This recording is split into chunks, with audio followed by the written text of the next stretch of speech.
Boa tarde, agradecendo a presença de todos na nossa live. Conforme prometido, eu trouxe aqui o Dr. Vitor Provezan, nosso amigo dos bancos acadêmicos, já há 24 anos, né, Vitor? O Dr. Vitor atua na área eleitoral, tem muito conhecimento nessa área, e veio aqui dividir, né, passar essas informações, informações que nesse processo eleitoral a gente se depara com diversas notícias falsas, né, os fakes, sempre alguém buscando tirar um proveito de alguma situação. Então eu trouxe o Dr. Vitor aqui hoje, né, para ele dividir com a gente aí esse conhecimento. Seja bem-vindo, Dr. Vitor. Obrigado, doutor Eduardo. É um prazer estar contigo aqui.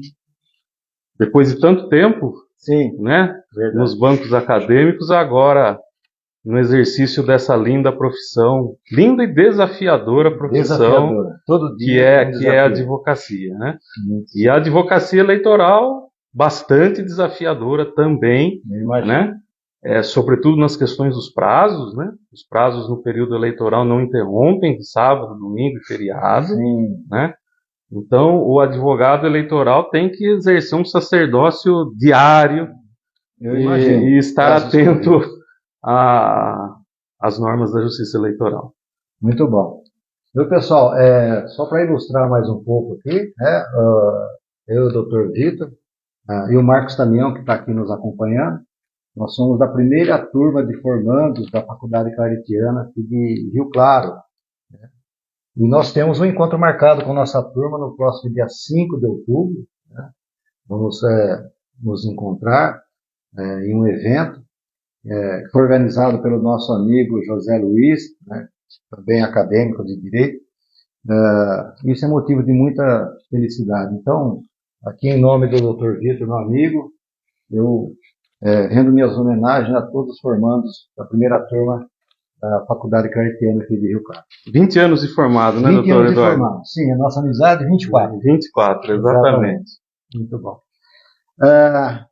Dr. Vitor, né, vamos começar pela parte mais teórica e depois eu quero passar para os nossos amigos informações que o eleitor precisa saber, né?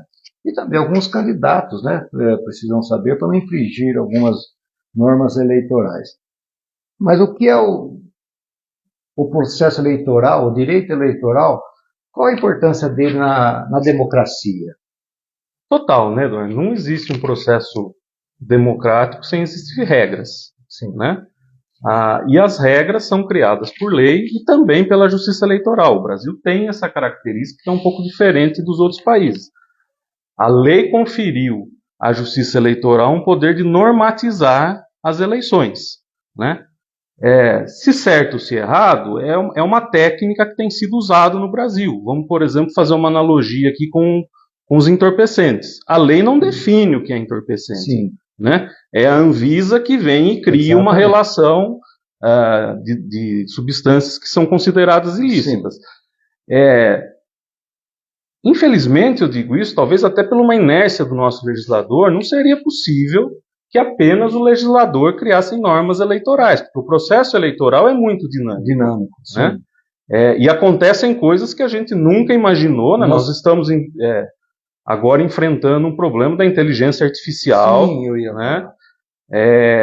Que não existe norma para isso. A Justiça Eleitoral tentou criar algum mecanismo, né? Hoje, por exemplo, é obrigado a divulgar. O que é feito por inteligência artificial tem que ser divulgado, o que é feito por inteligência artificial, mas não podem fazer, por exemplo, aquelas deepfakes, voz falsa, vídeo falso, as coisas a lei eleitoral não permite que seja feito. Mas é um desafio muito grande no momento que nós estamos vivendo de redes sociais, o controle eleitoral sobre tudo. Sim. Então, nós podemos pensar que o direito eleitoral, ele passeia em outros ramos do direito, principalmente o direito constitucional. Sem dúvida, sem dúvida. Acho que o direito constitucional, porque inclusive é a Constituição que estabelece o regime democrático, né, e as principais regras da nossa democracia estão na Constituição Federal, e passeia muito também pelo direito criminal. né? Porque tanto o Código Eleitoral quanto a Lei das Eleições e outras legislações esparsas, né, trazem uma porção de crimes eleitorais, né? Via de regra, o que sobra para muita gente me pergunta assim, mas então você trabalha só de 2 em 2 anos? Né? Não, nas eleições sim, do processo eleitoral sim, mas via de regra sobra um saldo grande de processos criminais no pós-eleição. E eu acho isso, inclusive, bastante interessante. Não é a minha especialidade, você sabe disso, não é a minha especialidade direito criminal, eu, inclusive, tento me esquivar dele, embora toda a minha formação, exame de ordem, tudo isso fiz no direito penal, mas não há como a gente fugir desse rescaldo das eleições. Né? Agora, tendo essa visão, é perfeitamente possível, porque durante o pleito eleitoral, as situações que ocorrem ali, elas serão apuradas pós-eleição. Né? O que ocorre no dia da eleição, eventualmente algum crime eleitoral, a apuração vem depois. Isso sim. E em relação ao crime, os crimes são perenes, né? Porque existe uma grande quantidade de crimes que estão vinculados ao alistamento eleitoral. Ou seja, aquele ato do cidadão ir ao cartório eleitoral, fazer o seu registro para que possa votar.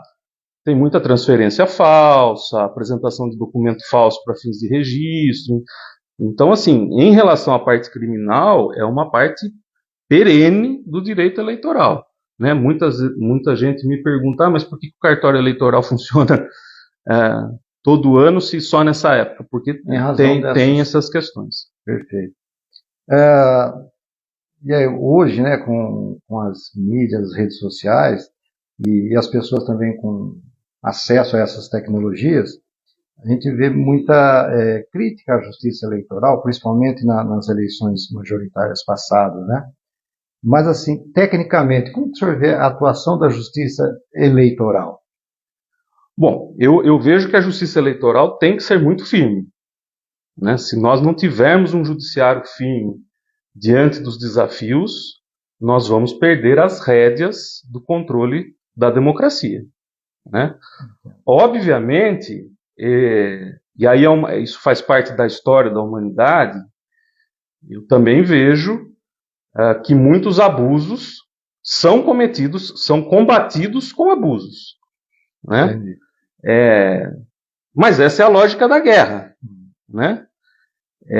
Então, assim, eu não tenho dúvida que existiram alguns abusos,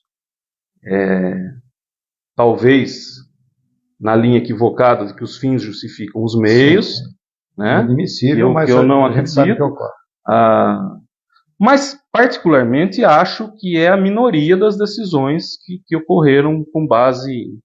Porque se nós chegarmos a um momento que isso se torna a maioria dos casos, a ordem pública está sendo subvertida. Total. Entendi. Para as pessoas que, não nessa eleição, mas pretendem participar do pleito eleitoral, como funciona o registro da candidatura da pessoa que nunca foi candidato e resolve ser candidato? Como funciona a lei da ficha limpa e outras circunstâncias, requisitos? Bom, os requisitos eleitorais são criados por lei. Em tese, todo mundo que vota tem o direito de ser votado. O que em direito eleitoral a gente chama de capacidade eleitoral ativa e passiva. Ativa é o direito de votar, passiva é o direito de ser votado. Obviamente, para que você seja votado, existem alguns requisitos que a própria Constituição traz. Por exemplo, em alguns cargos precisa de idade mínima. Presidente da República, 35 anos, senador, enfim, vários cargos que têm idade mínima. Perfeito. Além disso, precisa ser alistado num partido político. No Brasil não existem candidaturas avulsas, né? O alistamento eleitoral é necessário, a idade mínima, e não ter inelegibilidades, ou seja, situações, por exemplo, um condenado criminalmente não pode ser candidato, um condenado por improbidade administrativa, que tenha dolo, enriquecimento ilícito, dano ao patrimônio público, também não pode ser candidato. Então, esses requisitos são auferidos no momento anterior pela Justiça Eleitoral. Lá em julho abre o prazo das convenções, é realizadas as convenções, leva-se pedido de registro, onde tem que juntar todas as certidões de distribuição civil, criminal, e a justiça faz um pente fino se o candidato tem alguma condenação que o retire. Uma dúvida que me ocorre, nós temos uma lei de improbidade administrativa recente. Eventual condenação do agente público impede também que ele seja eleitor, porque é suspenso os direitos políticos durante determinado prazo. Sim. Ele não pode ser candidato, mas ele continua sendo eleitor? Enquanto vigora a suspensão dos direitos políticos, quando há uma condenação, a suspensão dos direitos políticos, que varia de 2 até 10 anos, nesse período ele não pode votar. Inclusive é muito comum, eu já ouvi isso de algumas pessoas, que passou vergonha indo até a sessão eleitoral e seu nome não constar na lista, porque infelizmente a Justiça Eleitoral não tem como suspender, caçar, mandar entregar o título de eleitor, como se faz, por exemplo, com a CNH, sim, que também muita gente não entrega, né? Sim, sim. Mas assim, daí quando a pessoa vai votar, tem aquele livro, ela está excluída, né? O nome dela não consta na sessão, daí ela não pode exercer. Só que isso só perdura durante a suspensão dos direitos políticos. No caso da pessoa condenada por crime comum, ela também tem os seus direitos políticos, né, suspensos. Exato. A sentença é enviada para o Tribunal Eleitoral.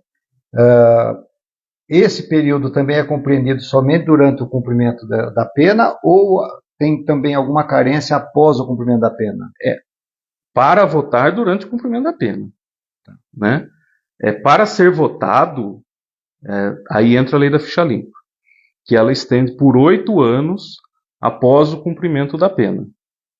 Né? Então, uma condenação de 4, ele só vai estará elegível depois de 12. De 12. Tá.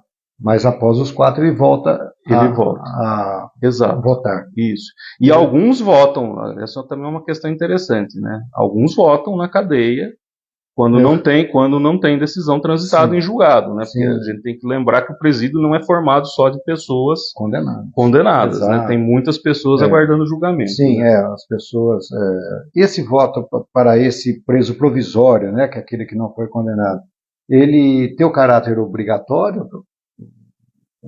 Ele não votando, ele vai justificar posteriormente? Sim, não altera a situação. O que acontece é que em alguns presídios não tem acesso à urna eletrônica, né, ou qualquer outro tipo de forma de voto. Aí a pessoa tem que justificar. Entendi. Porque tem aquelas diferenças do CDP, quando o cara foi para lá, parece que hoje nem todos os provisórios estão em CDPs, né? Eu não conheço bem essa organização, mas... E também tem o problema do domicílio eleitoral. Sim, pode estar preso fora do domicílio eleitoral. É que hoje, para o voto majoritário, é possível votar em trânsito quando é eleição estadual e federal. Né? No caso das municipais, perfeito. Não. No majoritário é a eleição do presidente e governador. Sim. Né? Então, eventualmente, algum preso provisório que estiver numa penitenciária fora de Rio Claro, não há possibilidade de votar. Não há possibilidade de votar nas eleições municipais. Nós estamos também num momento diferente da era digital, né? Isso assim é galopante. O que não era há 2 anos atrás na eleição, hoje é. A propaganda eleitoral na rede social, tal, foi normatizado isso? Sim, existe uma resolução do Tribunal Superior Eleitoral regulamentando a propaganda nas redes sociais, regulamentando, por exemplo, a utilização de influenciadores digitais, que é outra realidade recente, né? Mas estamos enfrentando grandes desafios aí com o Marçal em São Paulo, né? A Justiça Eleitoral está se debruçando nisso, o direito eleitoral está se debruçando nisso, porque existe uma questão, uma coisa é você usar essas ferramentas para fazer política. O que a gente tem que defender que tem que ser permitido. Essas ferramentas vieram para aproximar as pessoas. E não é razoável que a Justiça Eleitoral ou que o direito eleitoral retire essa aproximação. E até porque é uma ferramenta que está praticamente à disposição de todos. Exato. Não torna um hipossuficiente em relação ao Exato, mas existe um problema em torno disso. Algumas dessas ferramentas remuneram as visualizações. Sim, então, perfeito. o desafio que a gente está vendo hoje, que é um desafio novo, que surgiu há 10 dias atrás, é que alguns candidatos estão usando o processo eleitoral e a visibilidade que o processo eleitoral dá, porque, veja, vamos pegar aqui. Qualquer pessoa que seja elegível pode se candidatar a um cargo público, por exemplo, numa cidade de São Paulo, e vai estar, ou pode estar, num debate, numa Globo, Bandeirantes, ou seja, tem uma visibilidade que uma pessoa comum não teria. Qual é o desafio hoje? O que a gente está vendo é que algumas pessoas estão usando essa visibilidade para ganhar dinheiro. Então eu não estou muito preocupado se eu vou ser eleito. Eu quero Mas engajamento. eu consigo com isso ser conhecido e com isso eu gero engajamento e gero recurso, porque algumas redes sociais pagam por visualização. Sim. Então, assim, existe uma preocupação muito grande no direito eleitoral, que é a mercantilização das candidaturas. Que, na verdade, veja, esse é um problema que já existia no passado, né? Mas cito o exemplo, por exemplo, das candidaturas de servidor público. O servidor público, quando ele se candidata, ele tem o direito de se afastar de forma remunerada. Sim. A chamada desincompatibilização. Sim, perfeito.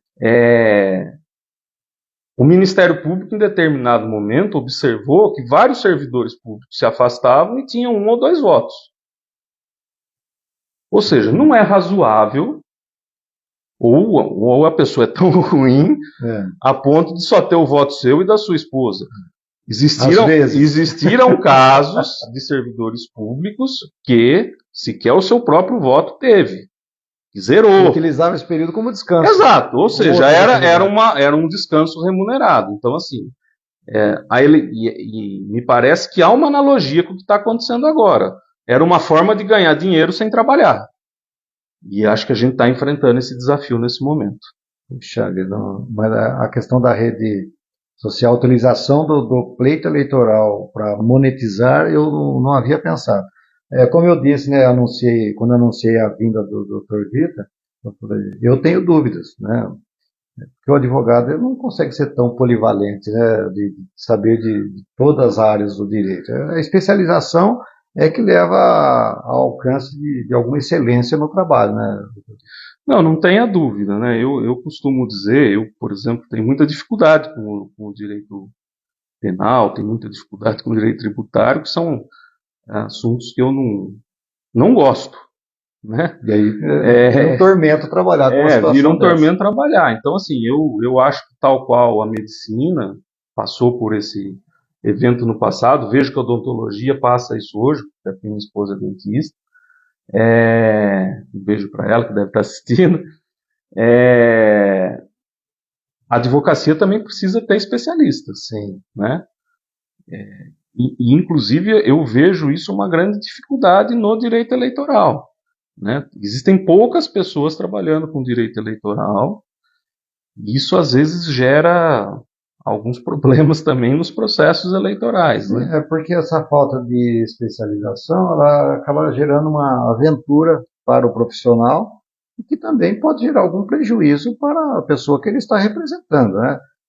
Como se você tem um problema ortopédico e procurar um cardiologista. Por aí. Então, muitas vezes, né, nós advogados somos procurados por algo que não está dentro da nossa especialidade.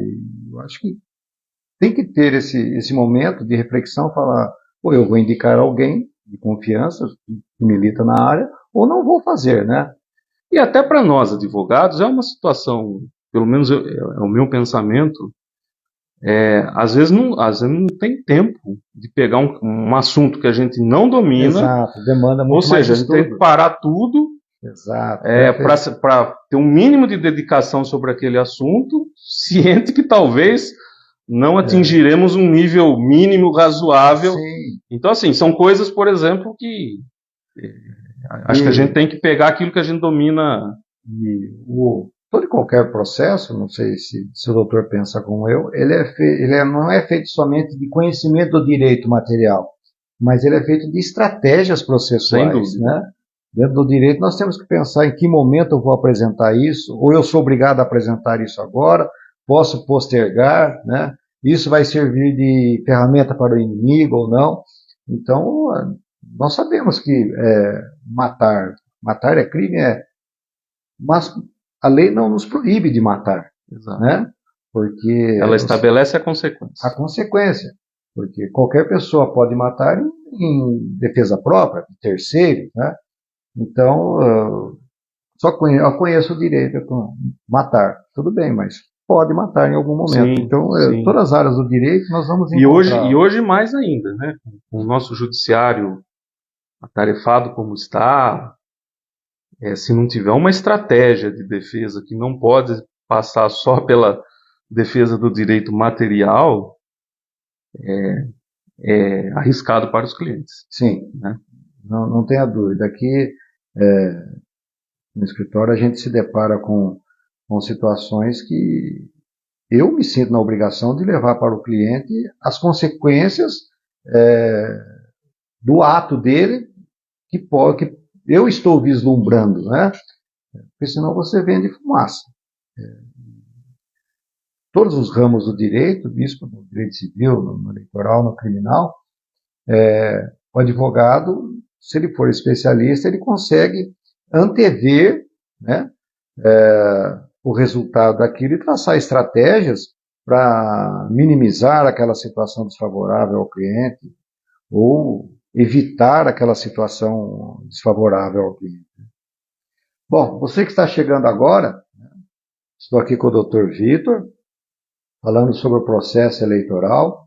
Ele está trazendo muita luz, né, nas trevas do direito eleitoral. Inclusive, eu sou leigo e estou aprendendo aqui com vocês. Dr. Vitor, a gente, pensando no passado, né, eleitoral, as propagandas eram feitas camisetas, chaveiros, bonés. Isso deixou de existir por alguma norma ou porque o mundo digital mudou a configuração da propaganda eleitoral? Não, eu acredito que foi por abuso. Né? Isso foi uma alteração legislativa, né? O Congresso aprovou essa alteração, que antigamente era muito comum showmícios, a distribuição de brindes, camisetas, que até hoje a gente às vezes se depara com pessoas utilizando. Uma intensidade menor, né? Mas sim. No período eleitoral era muito forte isso, né? E acho que é uma decisão acertada, porque acho que é uma decisão acertada do legislador. Acho que muitos candidatos utilizavam o poder econômico com a distribuição de brindes, que em verdade eram verdadeiras compras de voto. Isso sim, na minha visão, corrigir se eu estiver errado, que trazia uma desigualdade entre os candidatos.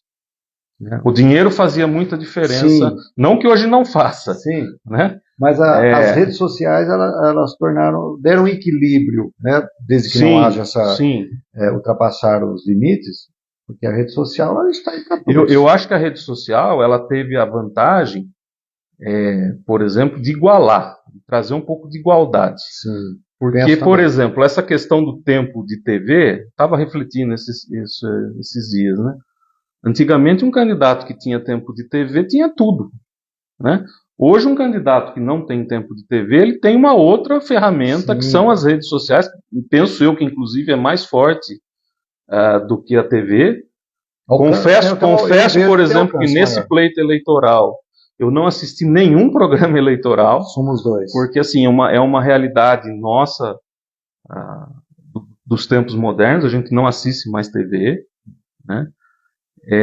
Mas na rede social a gente está passando ali. A rede social mesmo que não se atenha à proposta, não é Exato. O seu candidato, mas você vai visualizar. A rede social tem esse lado bom e ruim, porque ela também te joga informações que você não quer ver. Sim. Né?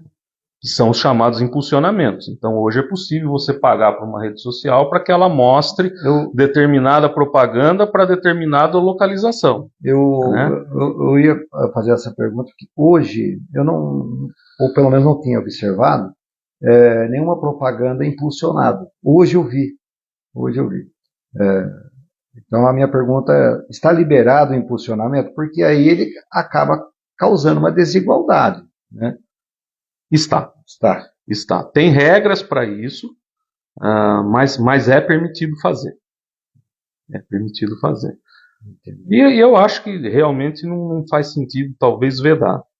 O que só, por exemplo, quem é candidato precisa estar muito ligado é que a Justiça Eleitoral hoje cruza muitas informações. Então, as redes sociais são obrigadas a fornecer à Justiça Eleitoral quanto foi pago e quem pagou.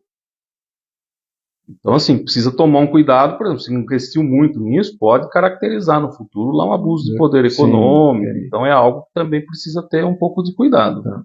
Uma outra situação que me surgiu, eu não sei se está dentro das suas atribuições, nós estamos vendo a propaganda através de uns banners, uns totem que são colocados nas principais vias da cidade. E alguém me disse que tem um horário determinado, que eles têm que ser recolhidos. Exato. Não sabia. Salvo engano, até às 22 horas ou às 20 horas, mas existe um horário. Também trata-se de uma alteração legislativa. Antes, por exemplo, existiam aquelas placas fixas que se colocavam em casas, né, que tinham uma metragem no máximo 2x2. Nessa reforma, permitiu-se apenas publicidades móveis, que não podem ficar depois do horário definido pela Justiça Eleitoral. Eu, particularmente, acho que isso não é um avanço, né? Eu acho que suja a cidade, né? Acho que cria uma poluição visual na cidade. Porque uma coisa antigamente você tinha que ir na casa das pessoas pedir autorização para colocar aquela propaganda eleitoral. Hoje, na verdade, como são os espaços públicos, você põe onde você quer. E acho que tem algumas incoerências, né? Por que não pode utilizar um poste, mas pode colocar na calçada? Sim. Então, acho que em relação a isso, existem algumas incoerências na norma. E alguma violação nesse sentido, ela gera multa ou é algum crime? Multa. E as multas da Justiça Eleitoral são pesadíssimas, né? E outra curiosidade minha, a multa é para o candidato ou para o partido? Para o candidato. Perfeito. Agora tem um problema nessa história que é a fiscalização, né? Porque a fiscalização fica a cargo dos outros candidatos, né? Infelizmente, o nosso tribunal aqui de São Paulo não existe um corpo de fiscais. Por exemplo, no Tribunal do Rio existe um corpo de fiscais. Olha que interessante. Aqui não. É que o Rio também tem uma característica.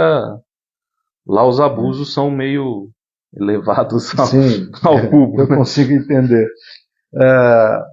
Eu não tenho acompanhado debates, eu tenho acompanhado somente as notícias sobre os debates, né?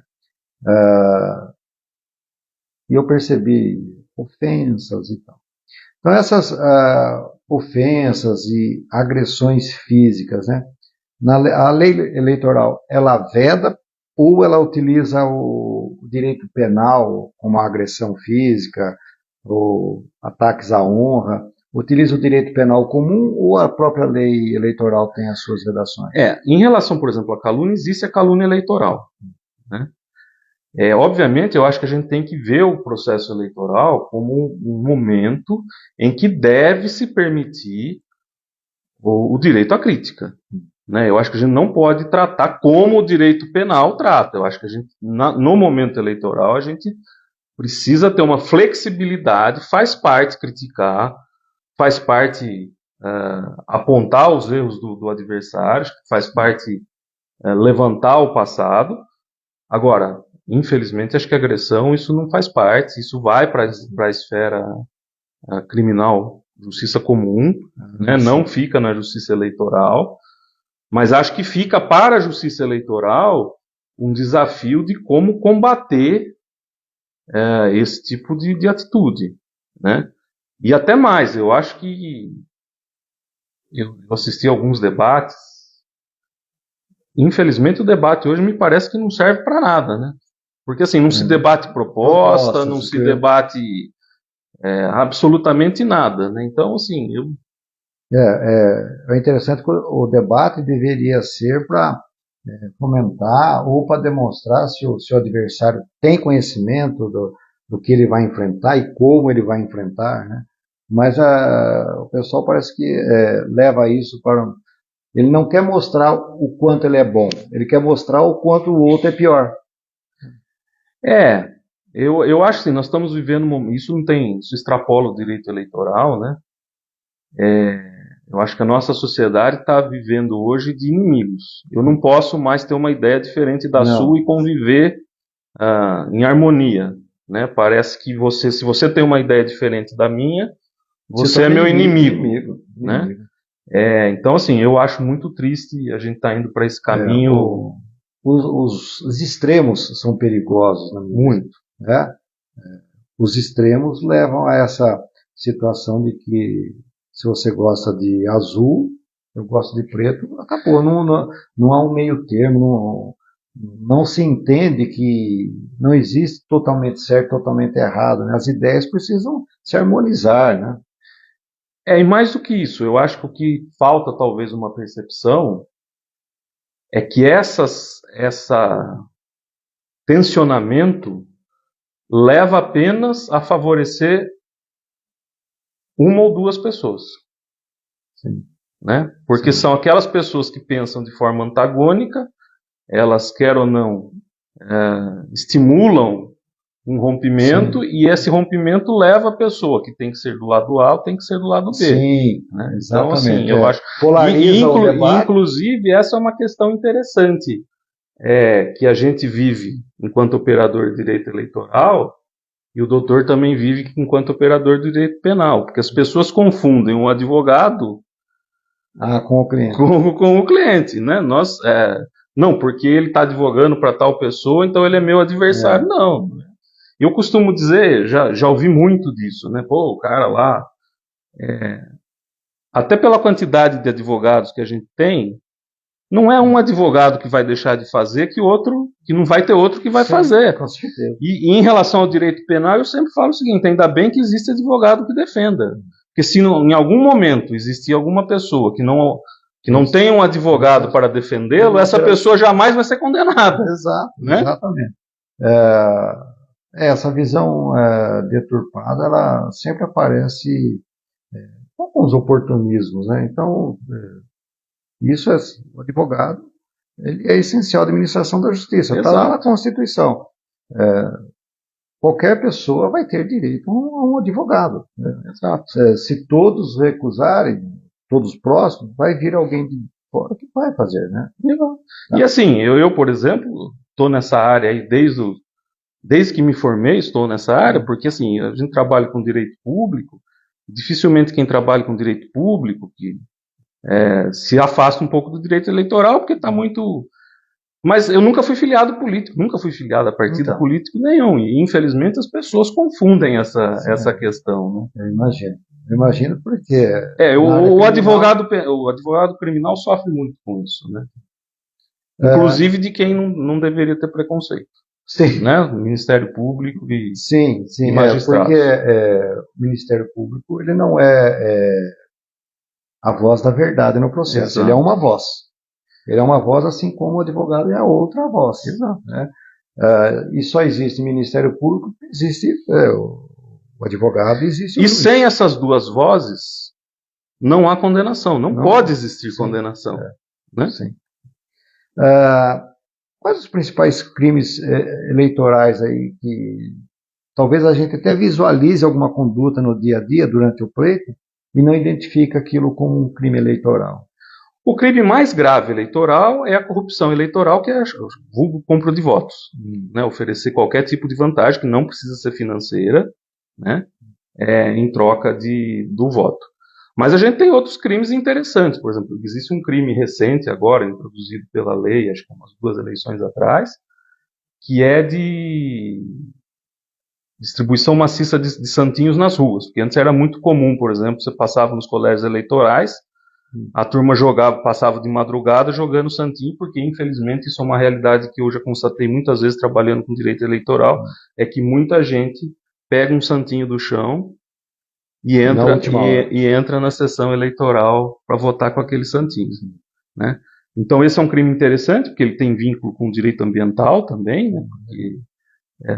Mas há outros crimes, por exemplo, transporte irregular de eleitores, que também é um crime grave. O transporte de eleitores é permitido. Isso é uma confusão muito grande. A prefeitura está dando transporte. Está dando transporte porque o juiz eleitoral requisitou que a prefeitura fornecesse transporte, né? Mas eu, enquanto candidato, não posso mandar um carro e buscar os meus eleitores na casa ou em qualquer outro lugar. Então, assim, precisa fazer essa separação. Às vezes as pessoas me ligam no dia da eleição, tem um carro, tem uma van, é muito normal, né? Tem uma Kombi escolar aqui transportando. Está transportando porque o juiz eleitoral requisita que o município transporte, porque é um direito do eleitor ser transportado do seu local à votação. Isso acontece muito. O que não pode é o candidato ter aproveito daquelas... O que não pode é o candidato fazer esse transporte, né? É muito comum isso em cidade que tem zona rural extensa, né? E aí a Justiça Eleitoral determina que a prefeitura faça umas linhas de transporte. Mas assim, há uma infinidade de crimes eleitorais, há bastante coisa. E existe na lei eleitoral mecanismos de prevenção, ou a lei eleitoral ela é apenas repressiva? Na verdade, sim, existem os mecanismos de prevenção, mas, como eu falei, sem fiscalização, sem uma equipe de fiscalização, e eu particularmente acho que hoje é muito pouco a gente depender só do Ministério Público e dos outros candidatos, né? Eu acho que a gente precisaria ter uma atuação mais efetiva na linha de frente, né? Porque, assim, de outro lado, a Justiça Eleitoral tem uma fiscalização muito forte com gastos de campanha.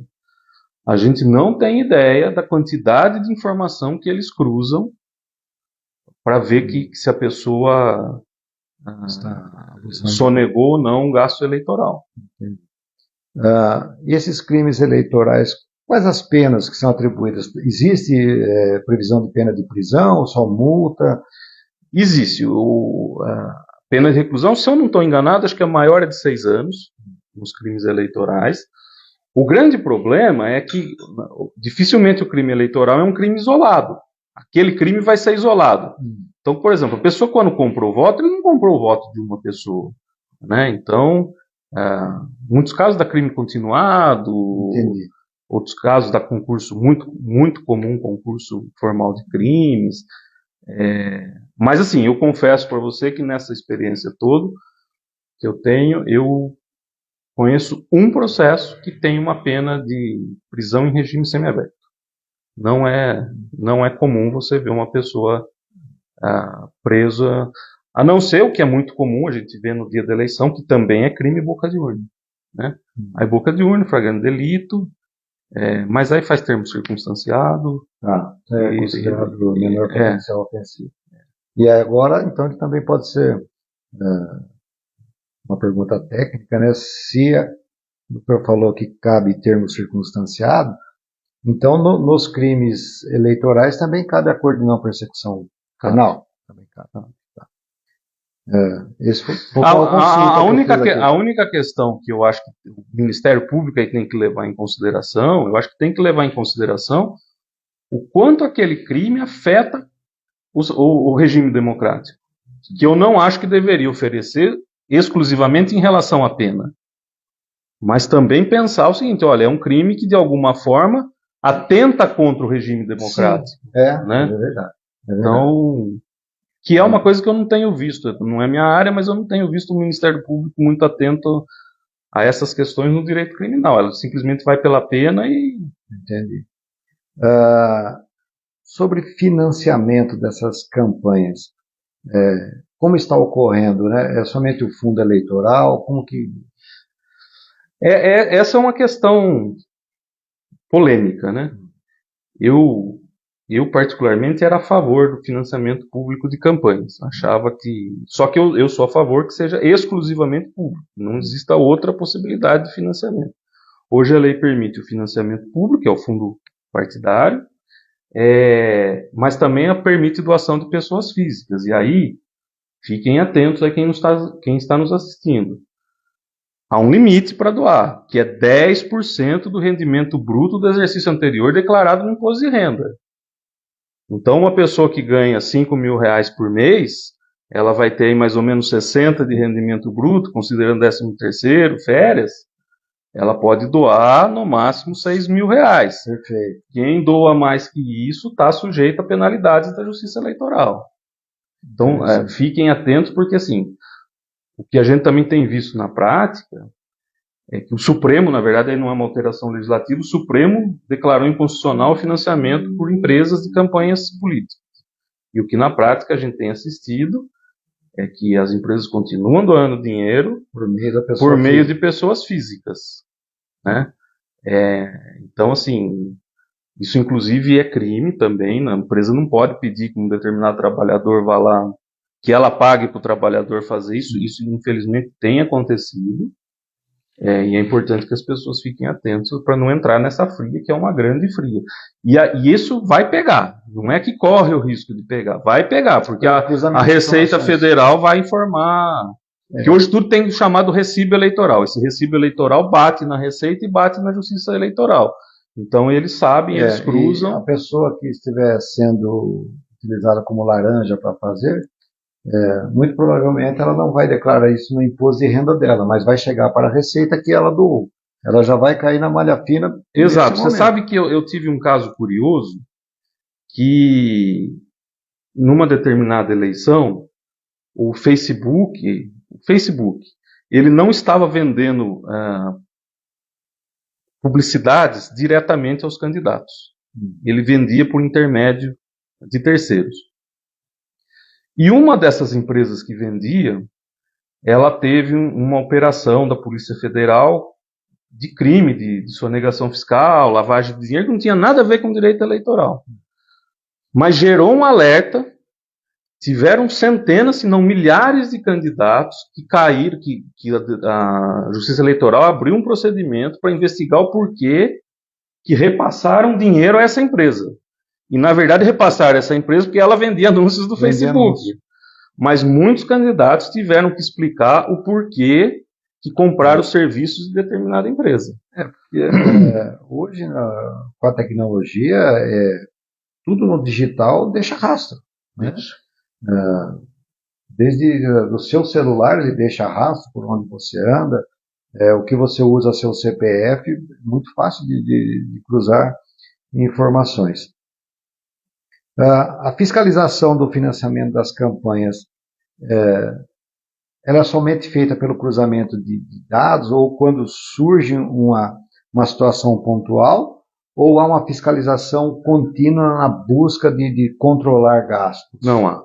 Nesse sentido, o TSE tem um sistema muito bom de cruzamento de dados e eles pegam mesmo. Para você ter uma ideia, eles pegam, por exemplo, dados dos Correios. Quantas cartas o determinado candidato postou? Se ele declarou que postou 50 e no Correio tem 55, vai ter problema. Puxa. O nível que eles estão é muito alto. Pessoal, nós estamos caminhando para a reta final aqui da nossa live. Eu estou saindo daqui mais enriquecido. Como eu disse, não tinha conhecimento de diversas situações. O Dr. Vitor está aqui de uma forma brilhante, trazendo isso para o nosso conhecimento. Doutor, pela experiência, acredita que há possibilidade de nós trazermos para a cultura do nosso eleitorado uma educação eleitoral para os jovens, para que isso possa consolidar a nossa democracia, de forma que a eleição não seja apenas um momento obrigatório na vida do cidadão, mas que sim seja um momento de reflexão com ideia nas mudanças, né? Porque o voto ele deixa consequência. Então, acredita que nós carecemos e há possibilidade de uma educação eleitoral? Que carece, eu não tenho dúvida nenhuma, né? Mas essa educação eleitoral eu acho que é um desafio do tribunal. Eu acho que isso não pode ficar na mão do executivo, porque o executivo tem seus interesses em relação a isso, né? Mas, sobretudo, as pessoas entenderem que nós precisamos participar da vida pública, nós precisamos participar da política, que é através de políticas públicas que nós vamos transformar as nossas vidas em vidas melhores. Não há outro caminho, né? Precisa ser pela via da política, e a via da política passa pelo voto, passa pelo direito eleitoral. Às vezes nós ouvimos comentários, eu não gosto de política, não participo de política. Mas eu também já vi um pensamento que se você não gosta de política, você vai ser comandado pelo político, né? Assim. Eu tenho uma preocupação, tenho externado há algum tempo já, que vejo que as pessoas boas estão deixando a política. E acho que isso é um grande prejuízo para todos nós enquanto sociedade. Fazer um pensamento aqui, né? Às vezes nós vemos pessoas milionárias com diversas empresas e tal, e eles vêm para o mundo político. E às vezes, eu perdi isso agora, pessoas boas estão saindo do mundo político. E às vezes esse empresário de sucesso, gerindo a coisa privada, quando ele passa a gerir a coisa pública, pode se tornar um desastre, e tudo aquilo que ele construiu na vida particular se tornar um reflexo daquilo que ele fez na vida pública, às vezes em uma única gestão. É um grande desafio. Eu também atuo na área do direito público, do direito administrativo. É um grande desafio você convencer um empresário das normas de direito público, porque as normas de direito público são totalmente diversas das normas de direito civil, direito empresarial. Basta ver que na nossa vida, no direito geral, vamos dizer assim, aquilo que a lei não proíbe é permitido. Sim. No direito público só é permitido aquilo que a lei autoriza. Sim, né? Exato. Então, assim, eu vejo, e quando se trata do empresário, eu costumo dizer que o gestor público é um homem frustrado. Porque ele quer fazer, muitas vezes tem dinheiro para fazer, mas não consegue fazer. Sim. Porque existem diversas amarras e não consegue fazer no tempo que ele quer. Né? Agora, você imagina para uma pessoa que sai de uma vida empresarial, que manda chover, chove, vai lá para comprar uma caneta no setor público, demora 3 meses, 4 meses. Né? Então, assim, é difícil, é um choque. Então, assim, o que eu só acho que essas pessoas precisam estar preparadas, que administrar qualquer órgão público, uma prefeitura, o Estado e a União, não é igual a administrar a empresa. Sim. Se ele tiver consciência disso, que há outro tipo de regra a seguir, eu não tenho dúvida que tende a ser um bom gestor público. No dia, para os eleitores, no dia da eleição, quais são as proibições que o eleitor precisa tomar cuidado, às vezes vai praticar até inconscientemente? Existem algumas proibições para o eleitor, como a camisa? Hoje é possível usar camisa, boné e bottom, até bandeira. O eleitor pode fazer uma manifestação individual.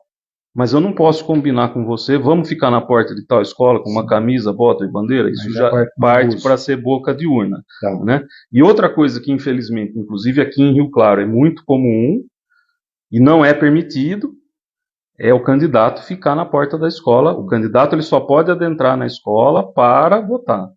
Ele não pode ficar lá dentro, mas infelizmente, acho que todos nós aqui já fomos abordados por algum candidato dentro do colégio eleitoral. A minha próxima pergunta seria em relação ao candidato às proibições. O doutor já elencou uma delas. Alguma outra que o eleitor pode visualizar no dia da eleição e entender que aquilo que o candidato está fazendo é proibido? Outra coisa que é muito comum e que hoje também é vedado, você chegar no colégio eleitoral, você vê vários carros estacionados na frente do colégio com aquelas placas. Hoje isso também não é permitido. Né? Então, para as pessoas, isso geralmente não é o candidato, mas o candidato manda as pessoas, os correligionários fazer, parar carro adesivado com aqueles adesivos grandes na porta do colégio, logo pela manhã antes do colégio abrir. Isso pode dar um problema, isso inclusive é crime eleitoral. Tá certo. Pessoal, nós já estamos nos minutos finais. Dr. Vitor, informações que as pessoas interessadas tenham, queiram se aprofundar no direito eleitoral, onde pode obter essas informações, ou algum canal de comunicação do doutor? Eu tenho o meu Instagram aí, que é Vitor Pio, né?